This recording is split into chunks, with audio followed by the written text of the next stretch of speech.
Hi అండి, నేను మీ ఏలూరెల్లు 41 days 41 health tips కి స్వాగతం అండి. డే 2 హెల్త్ టిప్ నెంబర్ 2 అండి. ఈ రోజు మనం ఆహారం గురించి తెలుసుకుందామండి.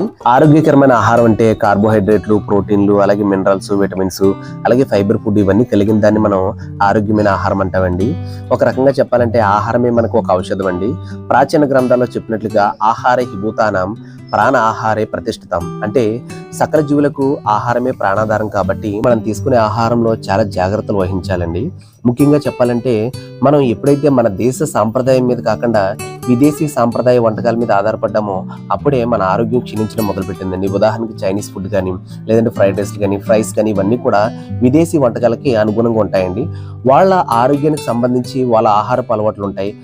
అవి మన భారతదేశ వాతావరణానికి సరిపడకపోవచ్చు. కాబట్టి ఎప్పుడైతే విదేశీ వంటకాల మీద మనం వ్యామోహం చూపించామో అప్పటి నుంచి మన ఆరోగ్యంలో మార్పులు, అలాగే హాస్పిటల్స్ పెరగడము, మెడికల్ షాపులు పెరగడము, ప్రతిదీ కూడా మన ఆరోగ్యం మీద ప్రభావం చూపిస్తుందండి. కాబట్టి ఈ విదేశీ ఫుడ్ని మనం వ్యతిరేకించమన్న ఉద్దేశం కాదు, మన సాంప్రదాయ వంటల్ని మనం ఎక్కువగా ఇష్టపడదాము. అప్పుడు మన ఆరోగ్యం కూడా కుదుటపడుతుంది. ఏదైతే మన భారతదేశ సాంప్రదాయ వంటకాలు ఉంటాయో వాటిని మన ఆరోగ్యం కోసం యూజ్ చేయాలన్న ఉద్దేశం అండి. ముఖ్యంగా మన ఆహారంలో కార్బోహైడ్రేట్లు, ప్రోటీన్లు, కొవ్వులు, అలాగే విటమిన్స్, మినరల్స్ ఇవన్నీ ఉండేలా చూసుకోవాలండి.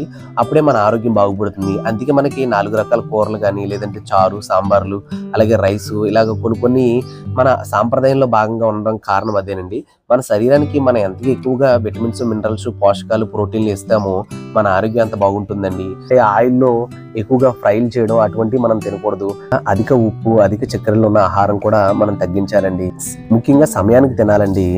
ఉదయం బ్రేక్ఫాస్ట్ 8 గంటలకి, మధ్యాహ్నం భోజనం 12 నుంచి 1 గంట మధ్యలో, డిన్నర్ ఏదైతే ఉందో అది 7 లోపు చేయడం అనేది చాలా ముఖ్యం అండి. మన ఆరోగ్యాన్ని మనం కాపాడుకోవడానికి మన ఆహారపు అలవాట్లు చిన్నగా మార్పులు చేసుకోవాలండి. మాంసాహారాన్ని వారానికి ఒకసారి తీసుకోండి. వారంలో ఎక్కువ సార్లు కూరగాయలు, అందులో ఆకుపచ్చ కూరలు ఎక్కువగా ఉండేటట్లు చూసుకోండి. ఎక్కువగా చల్లారిన వస్తువులు అంటే ఫ్రిడ్జ్ లో పెట్టిన వస్తువుల్ని మనం తినడం వల్ల ఏమవుతుందంటే మన ఆరోగ్యం పాడవుతుందండి. కాబట్టి వేడివేడిగా ఉన్నప్పుడే మనం తిందాము. విదేశీ వంటలను పక్కన పెడదాం, మన భారతదేశ సాంప్రదాయ వంటకాలను పాటిద్దాం. మన ఆరోగ్యాన్ని మనం కాపాడుకుందాం.